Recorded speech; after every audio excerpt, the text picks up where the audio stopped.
Our musical origins go back to 1969, when I first met Sipho, and he taught me all I know about Zulu street guitar music. We'd like to play for you a very special song. It's called Inkunza Ihlabi Ngokumisa, which means don't judge a bull by its horns.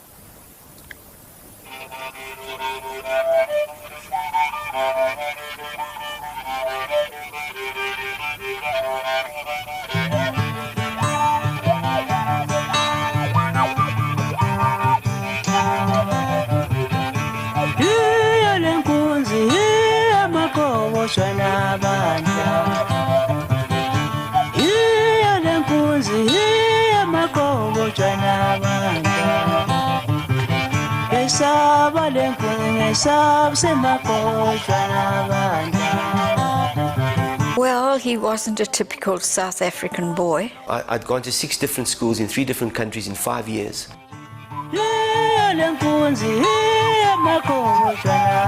He was born in England, and then I took him to Rhodesia, to my father's farm, because I was getting divorced.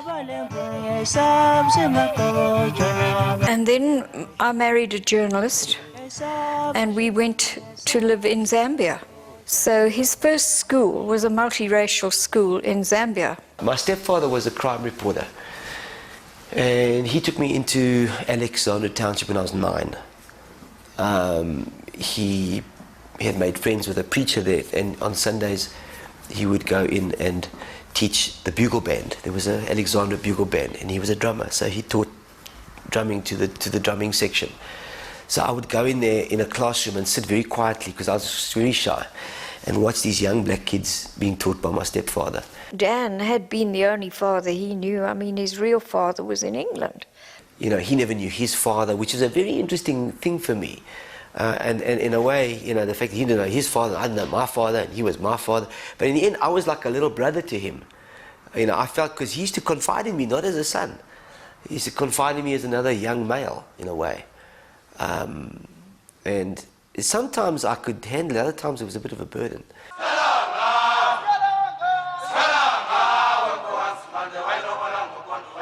At that stage, when he was 15 or 16, he actually considered himself a young Zulu man.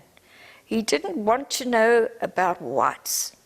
I mean, he'd actually say to me, "You whites, you think this and you think that," as if he wasn't white.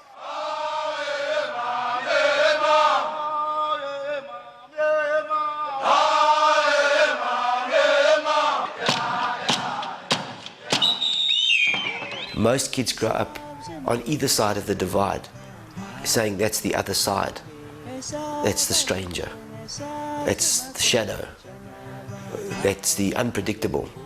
There's a darkness there.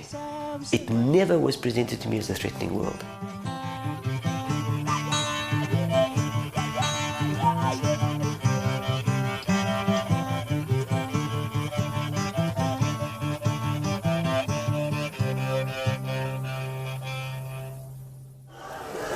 We're in Jeppe Hostel in Johannesburg.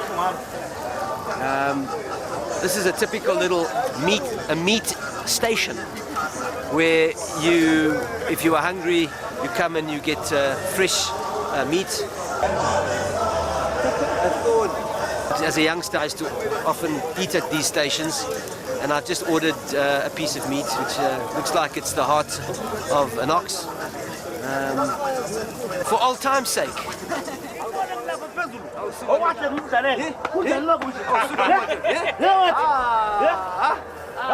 It's a very hard life, it's a tough life. It's you need to be a warrior to live in a hostel.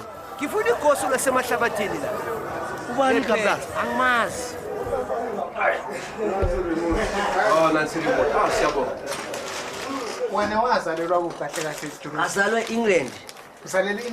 Ngizalwa England eManchester.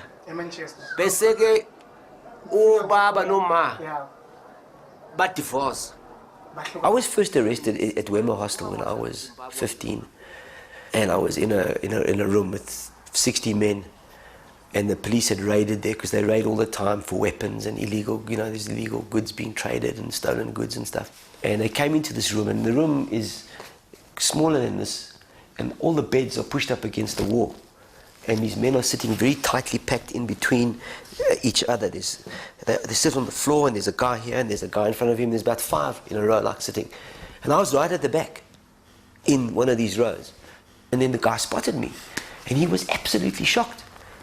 And he called, he said, "Hey, are you right?" And I said, "No, I'm fine." He said, "What are you doing here?" I said, "No, I'm dancing." And you could see that it wasn't in his universe possible. He says, "You can't do this and this and that and whatever, you know, it's against the law. This is a group, a black area, you can't come in, and you're underage, and you know, and he said, "We can't arrest you because you're a kid. We're taking you back home to your mom now. Come." So we went back to my mom, and she opened the door. There I'm standing between 2 cops. They'd said to me, "Are you this boy's mother?" I said, "Yes, I am." "Does you know where we found him?" "I think I know. It was either dancing outside the medical school or maybe at the hostel." He says, "Do you know how dangerous that place is?" They say, "Listen, you know, first of all, it's illegal. Second of all, every weekend we take out bodies out of there. There's faction fights, there's things going on. This kid is in the middle of, you know, these are wild tribesmen from Natal." So I said, "Well, he tells me that he's quite safe, and I believe him."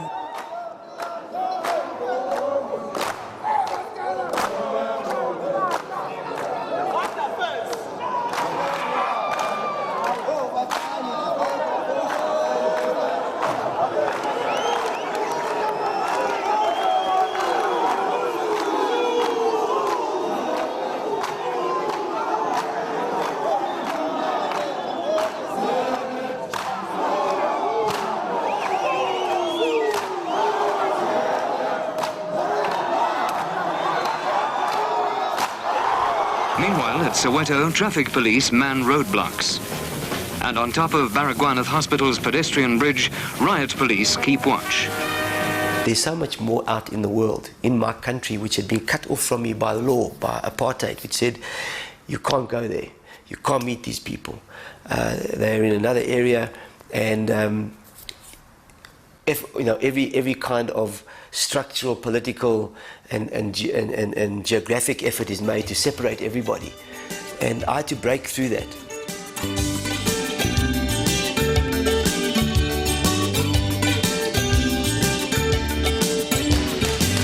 The world is full of strange behavior. Every man has to be his own savior. I know I can make it on my own if I try, but I'm searching for a great heart to stand me by underneath the African sky. A great heart to stand me by. I'm searching for the spirit of the great heart to hold and keep me by. I'm searching for the spirit of the great heart under African skies. Sometimes I feel that you really know me.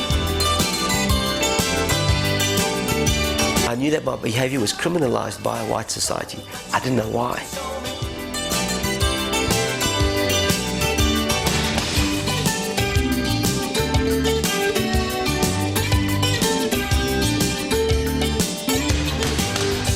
You know, when you see a fence as a young person, the normal reaction to a fence is, oh, there's a fence here.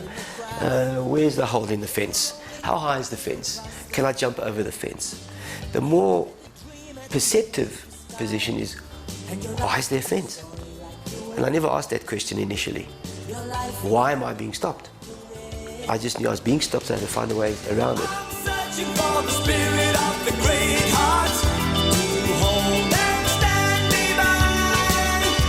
I'm searching for the spirit of the great heart under African skies. I'm searching for the spirit of the great heart. I see the fire in your eyes. Do you think that the South African government's racial policy is right? I really do, because we cannot mix with the lower nations at the moment, unless they are cultivated and educated and so on. I actually felt sometimes more threatened by white people in the street because they had sometimes attacked us and we had to run away sometimes, me and Sipho. Just normal white citizens, you know, who'd be like, they'd be offended. We'd walk through Hillbrow playing guitar together and people would shout stuff and chase us. They are the lower class, they work under us, so it is just right that they must be there. And they made me feel bad because it was more of a social rather than a legal. You know, legal is quite sort of formal with the police. I'm just doing my job and I'm arresting you because the law says this. But when somebody who's eating a wimpy hamburger or whatever, you know, suddenly sees you, wipes his mouth and says, "Hey, what you doing?" You know, it's just it's a white citizen, you know, who's looking at you and saying, "This what you're doing," is like absolutely offends him. He's totally affronted and offended by what you're doing. That I found very hard to deal with.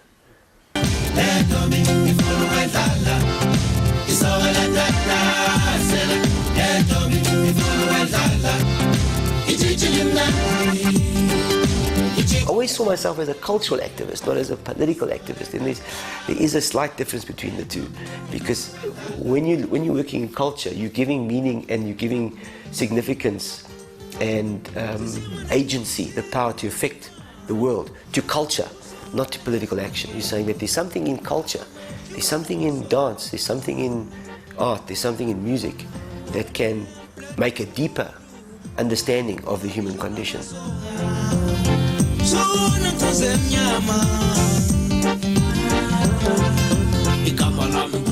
That can help to connect people to an understanding of what's going on, and you don't have to you know, come out with strident slogans. You can do it in a song, in a story, in a narrative, and you can move people. Music changed me. It affected me. I could feel me as I was listening. I had a goosebump here, and I could feel and suddenly my mind was invaded by the narrative of the song, and I was already imagining things. So it's in you. It comes into you. Those are powerful things.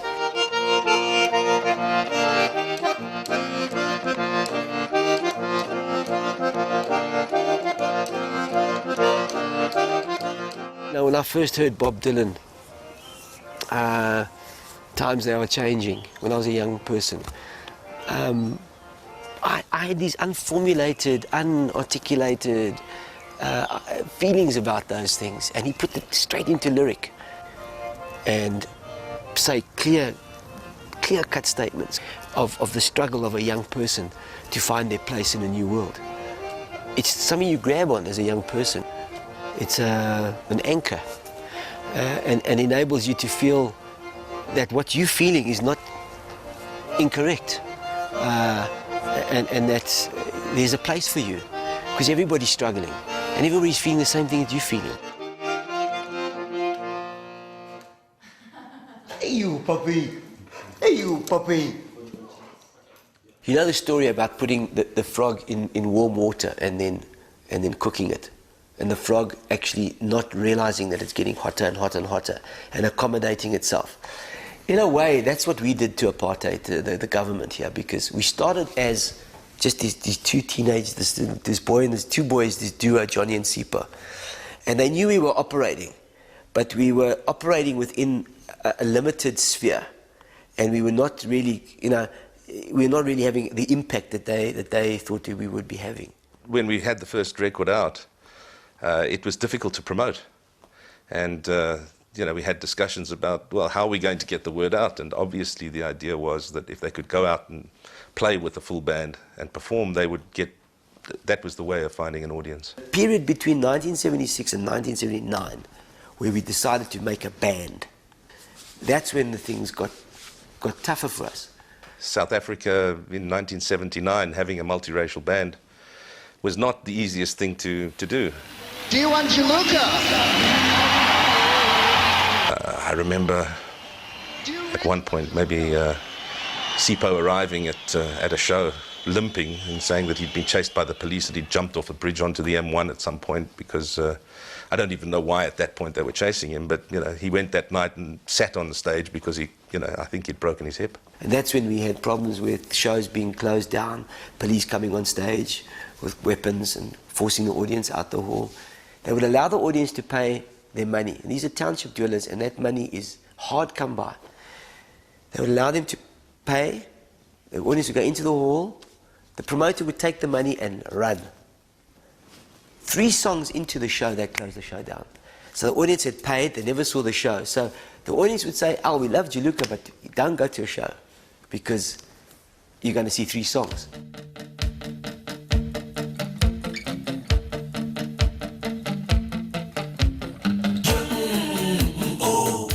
So we had those kind of issues to deal with. And so how we did that is we said, well, how do the police know that we're playing here? Well, because the entire township is bannered. And they even put banners in the town. So I said, well, then don't put banners up. Don't let them know. The sky is bleeding. 2 or 3 or 4 days before the show, you put a speaker on the car, and then you drive through the township and say, Juluka will be here in 3 days' time. That's how we did it. And then the people would see the truck arrive, because it was very important that they saw the truck, even more than the band. When they saw the big 3-4 ton truck with a big Juluka sign on it outside the school hall, they knew that the game was on. Bye bye December African rain. The long, long summer has passed and I hear the owls calling my name. The firelight just danced its last across your face, my friend. And though I love you, I somehow know this is gonna be the end. Now the sun has disappeared, and all that remains an old tin mug and a photograph. So wipe away those tears and remember the good times.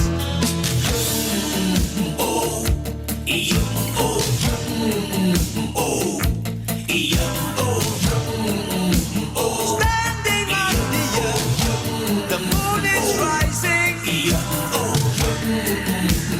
Somewhere in the world, spirit flying. Standing on the earth, the leaves are falling, taking us away. When you perform in the street, the fact that you put yourself at risk just walking down the street singing music as an artist, you're putting yourself at risk. You're not framed in a special arena. You're in the world. You're flowing through the world in the street. You're going through the community and you're singing. So it feels very natural. And the thing for me when we first played was the unnaturalness of being platformed. I enjoyed it later on, but initially I thought, it's too much distance, and I'm up here and they're down there, and I just feel weird because normally, you walk and you play and you meet people, you chat. So we took that out of the flow of life and the dance. We took it out of the flow of the hostel, out of the flow of the natural context, and put it onto a stage, which was hard for me.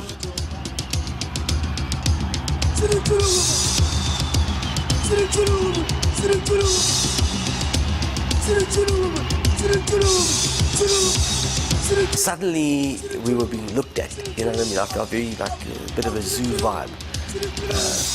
But we had a great response.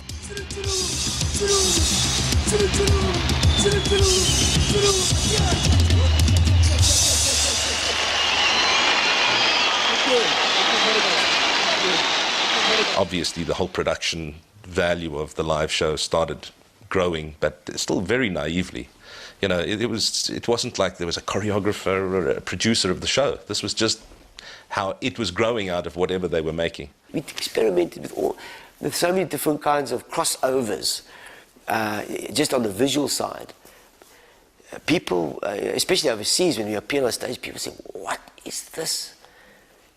And they would come and we put a white shawba on our arms and say, "Why are they wearing white wigs?" One of the comments was, this band wears white wigs on its arms. It was a code.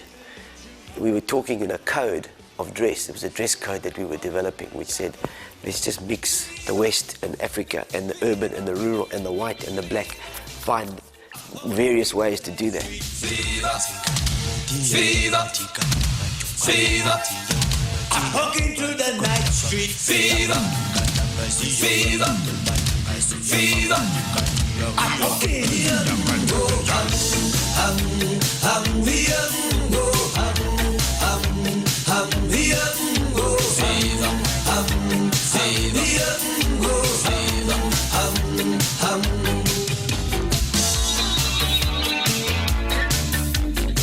in the early days, the stories of the songs were all about a passion, trying to recount what was going on in the various lives around him. I've always wanted to sing about the South African experience. That has been my main subject matter.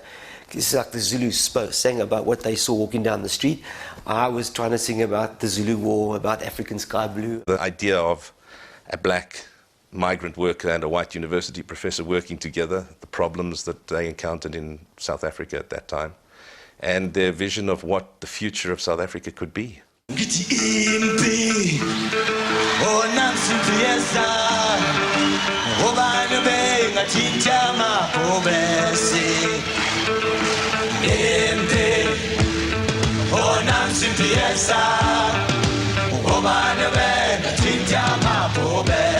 The song Impi was basically banned, I think, by the SABC. They wouldn't play it. But it became an anthem in, in the townships.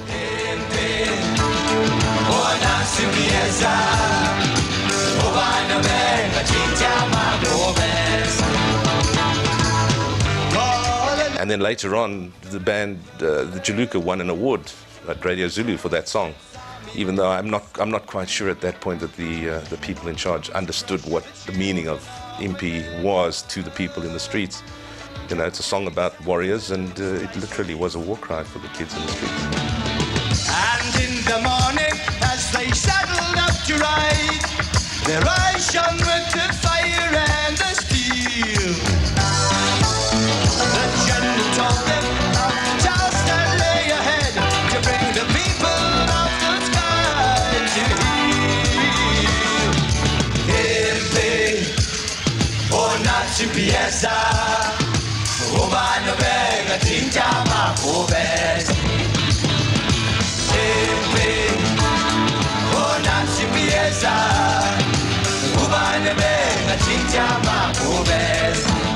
I've always, in my writing, I've always tried to find ways to explore a political issue within a broader framework of an individual's experience.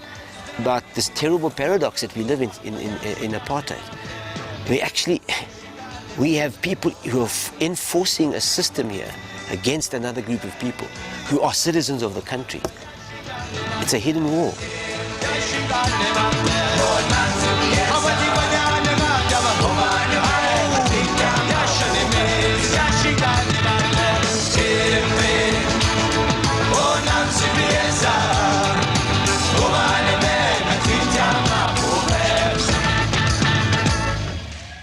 Human nature is a dark thing. Being a human being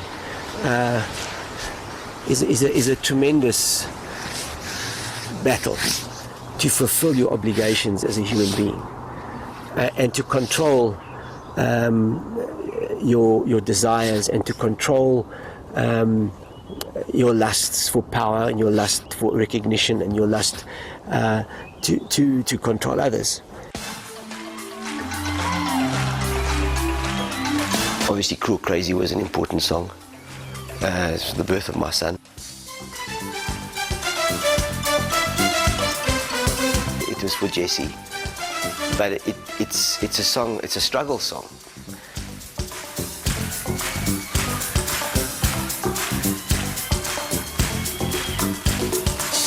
He was born in a time and a frame of reference that was a struggle one. So the lyrics are little sentences to him to say, life is a struggle. It wasn't, a song of love or a parent, sort of intimate and loving sentiments. It was a song based on the realities of where he lives and where he was born and what he was born to and what his inheritance will be. Tomorrow brings a better day. Sometimes you smile while you cry inside. Once you turn away into this shining bright.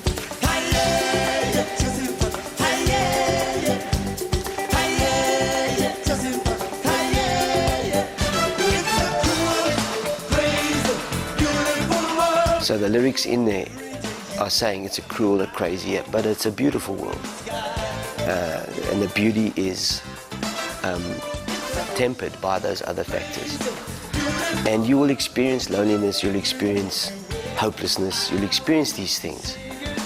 But I hope to be able to give you a map to help you guide yourself through all of this as your dad.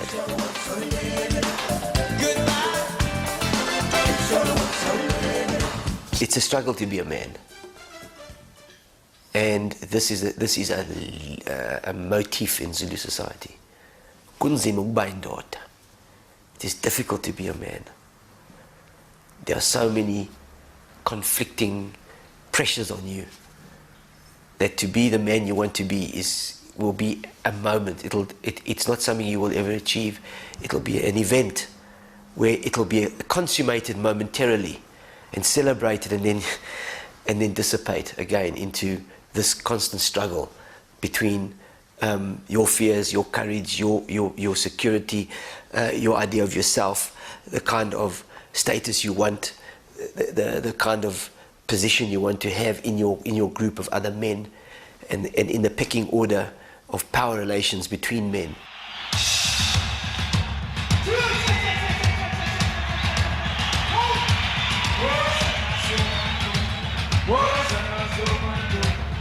I got a lot of confidence as a youngster from karate, as a system of movement. And Zulu dancing is the same, because it's also a martial art. And Zulu dancing is war dancing. So I had already a kind of a template when I went into the dance. I looked immediately for the structure.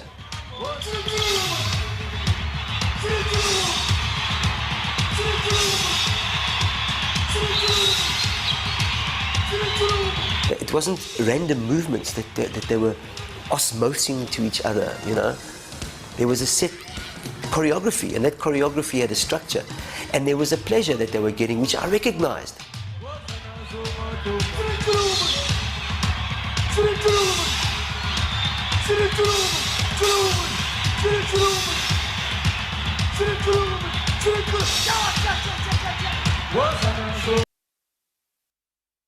That first album of Savuka is very important because it's not only a record, it's a historical record of that time in South Africa, and trying to find ways to universalize art. Because it was also important for me that somebody overseas could listen to this and say, I get it. Not to say this is cryptic South African internal mysticism, you know. This is, any human being can understand this, and can understand that yearning, or can understand that feeling of wanting to be together, or wanting to reach out, or whatever. So those were for me the imperatives as a writer in that very dark political moment.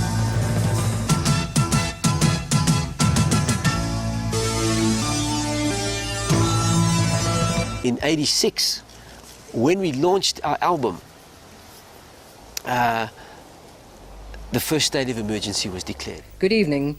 The State President, Mr. P.W. Botha, has announced a state of emergency in 36 magisterial districts. We saw images, terrible images on the news. In unrest at Sakana on the East Rand, the death toll has risen to 11, with 8 people killed in factional violence. We had reached a point now where the system was going to have to either fight for its life, the current system, and destroy everything. And if it did destroy everything, we would be in serious trouble.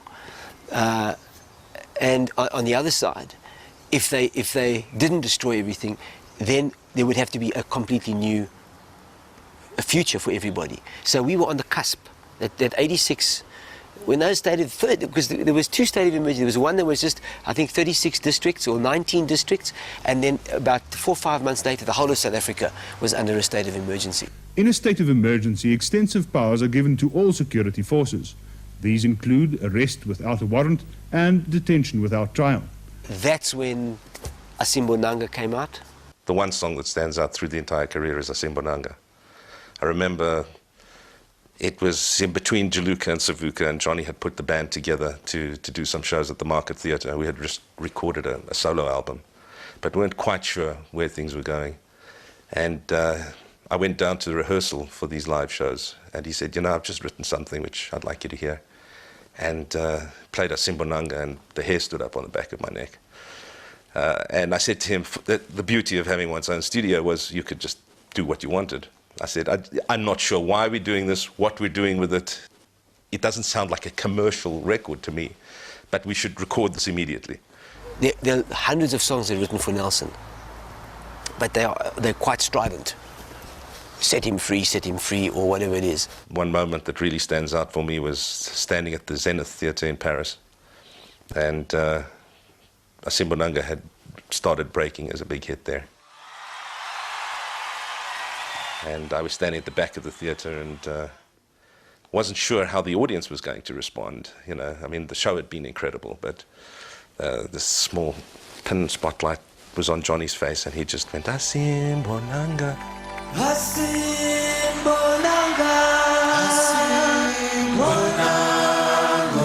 And spontaneously, I don't know, 8,000-10,000 Frenchmen, hands in the air, Bonanga, singing in Zulu with their lighters, you know, in the air. It was just a hair-raising moment.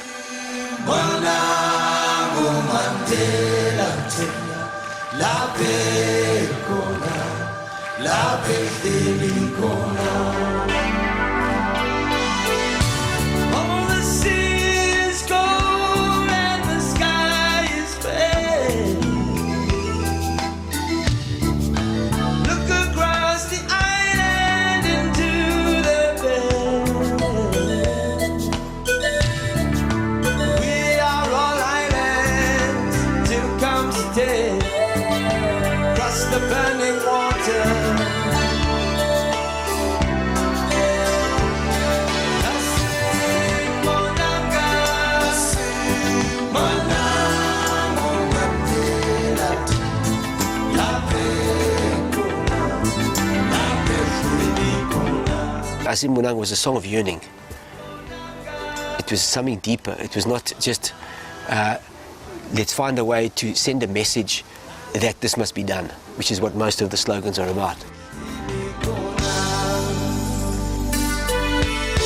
This was about a feeling, a yearning, that somehow this distance that we have between him and us is a metaphor for the distance between everybody in the country. Who has words to close the distance between you and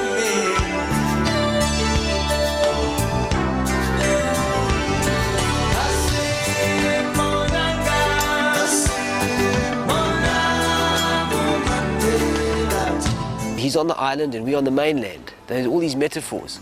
Here's an island. No man is an island. And when he crosses that water and he comes back to the mainland, that is a moment in which we can find a way to move forward.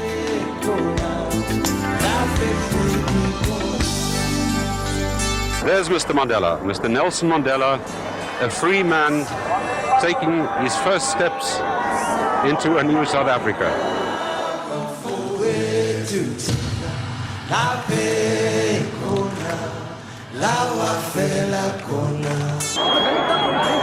That is the man who the world has been waiting to see.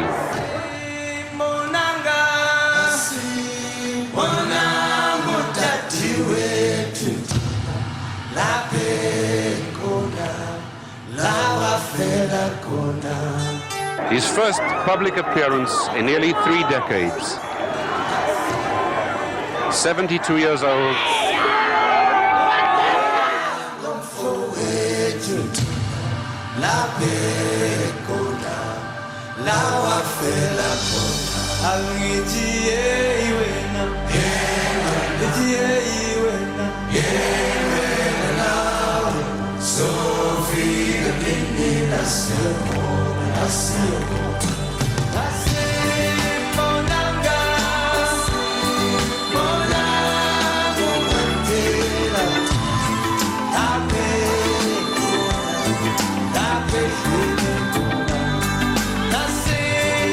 One of the problems with all struggle culture and struggle sloganeering and struggle music is that it's exclusive.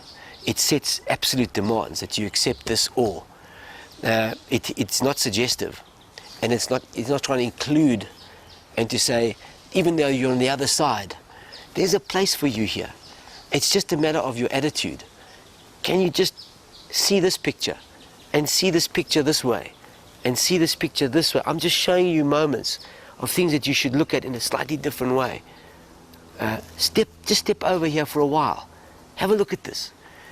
That is far more powerful than finger pointing and saying, if you're not here on this side, then you that. This is what you are. Remember, he and Sipho had gone to Europe to play in some cultural event, and came back, and he said, I have this idea for a song. And I remember him sitting, playing this guitar riff and singing the song, and we thought, well, this is amazing. And we started trying to construct how the band should play this. And they were so, again, this was typical of the fact that, it was from the heart what was coming out, because when you listen to that guitar riff, it doesn't make musical sense. It sounds incredible, but if you really count the beats, I think 7/4, 9/8, we couldn't find what the different instrumentalists should play.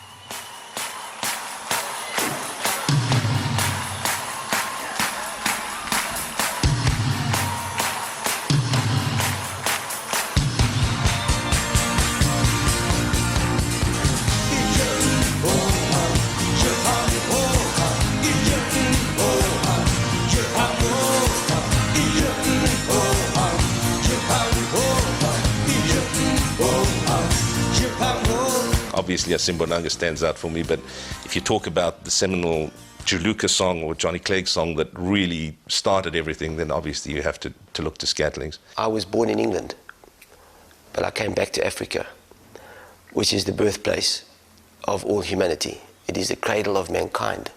Scatlings of Africa is a song which celebrates that and says that all human beings on the planet are essentially African in origin. The sun's sinking low, scatterlings and fugitive, hooded eyes and weary brow, seek refuge in the night.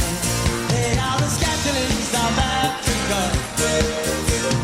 each uprooted one, on the road to Panama, where the world began. I love the scatterlings of Africa, each and every one, in their hearts a burning hunger, beneath the copper sun. There's one thing I just thought about, which maybe I should talk about. I remember when we came back from England, when Scatlings was a hit, having a show, I think it was at the Coliseum Theatre. And one of those defining moments for me was that the band, the audience was told, you have to sit down during the show, even though everyone wanted to stand up and dance, because of the theatre rules, maybe the fire department or whatever. But slowly, as it came to the end of the show, the audience started standing up and moving to the sides of the theatre, standing on the sides. And when Scatlings came on, these two conga lines just appeared on each side of the theatre and started dancing towards the stage and came across the stage and met just in front of Johnny and Sipho. And it just so happened the guy in the front of this one side was a white guy, the guy on the other side was a black guy. And they met in the middle, put their arms around each other and danced, and the audience went crazy. And we realized South Africa was changing. On a journey to the stars, far below we live forever. Dreams is what we were.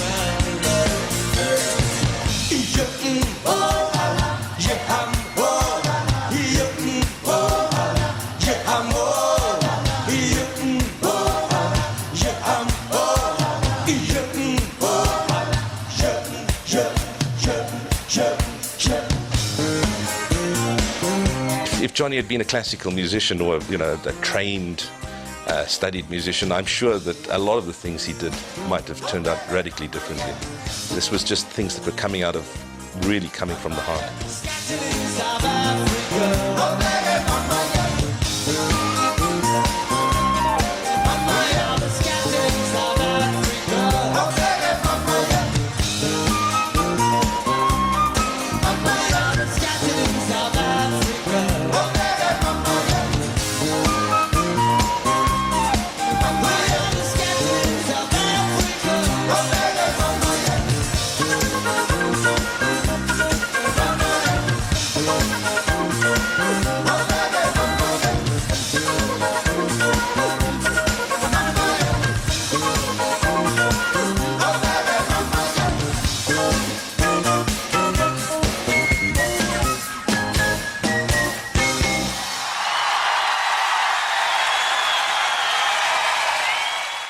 Johnny is one of the brightest people I've ever come across. You know, his ability to talk on numerous subjects, or most subjects, and, you know, the amount of reading he does, and his knowledge of so many different subjects is incredible.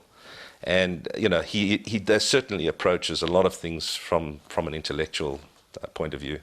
That I think, you know, for someone who had so many setbacks and so many moments of pain, I suppose the way he was able to deal with those was through his music. These were you know, moments which were very hard moments. You know, during 1990 to 1994, I lost 20 or 30 friends of mine, just migrant workers who were just shot and killed in the violence.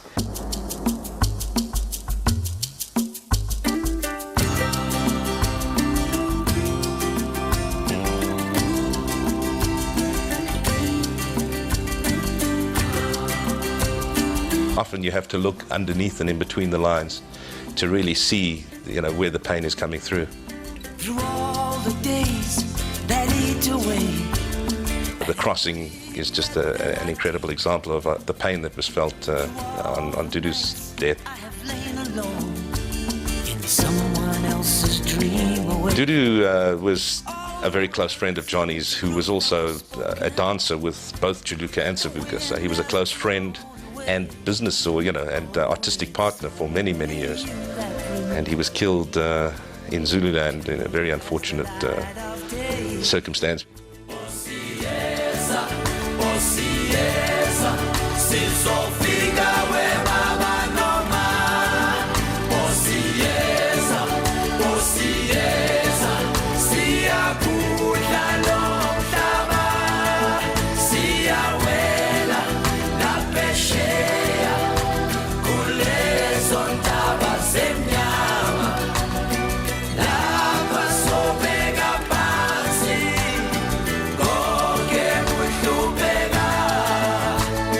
Was amazing. Then you listen to the song, and in a way it sounds hopeful.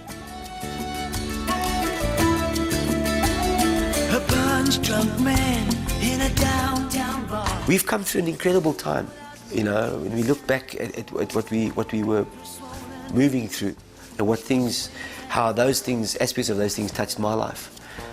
You know, I wake up every day and I think, you know, this country is a remarkable place. It really is a remarkable place. And my son, I try and tell him. But I know that my 10-year-old, you know, for him, it's hard for them. It's like listening to your dad about the Second World War, you know. You know, it's such a distance, and the meaning that you give it, they look at you, you know, and saying, geez, you know, this old guy is really trapped in those times, you know what I'm saying?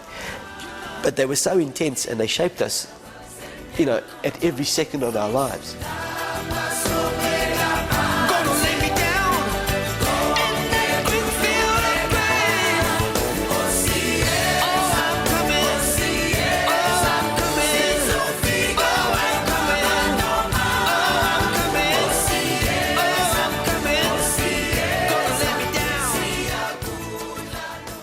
There's a wonderful expression I love in Zulu, which is the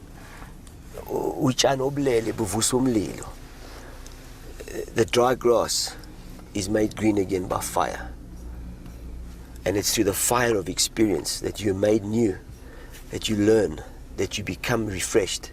It is through struggle, and it's through hardship, and it's through overcoming difficult odds that you are reinvigorated and reinvent yourself. And we say ukuzakha, to build yourself, to invent yourself. When you go into the dance, uyazakha, you build yourself, you invent, you present yourself in a new way. And all of these things are part of a deep system of values related to a perspective on life as a man. And dry grass is made new with fire, you know, that's it.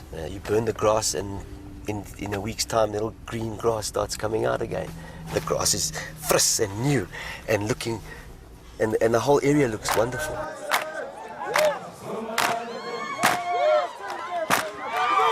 We're at a park which is about 3 blocks away from Jeppe Hostel, and these dance teams have come together to celebrate the closing down of a successful year of dancing in the hostel. I just came here to say hello and to reinforce and to support the fact that traditional dancing is still an important aspect of daily life amongst the migrants.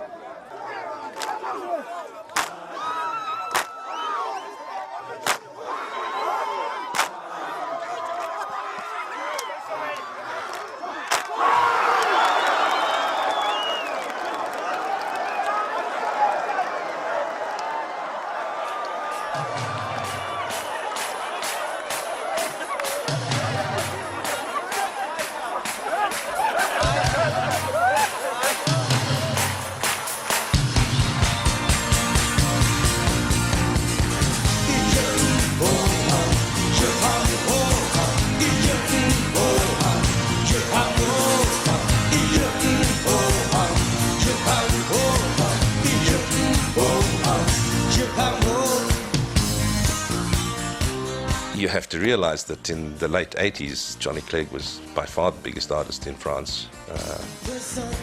There's stories about the 2 stadiums in Lyon being booked, one on the same night, one by Johnny, one by Michael Jackson, and Johnny selling out 45,000 and Jackson cancelling the show because of the lack of ticket sales. And the French press saying it appears that the French people prefer the white man who wants to be black than the black man who wants to be white. On the road to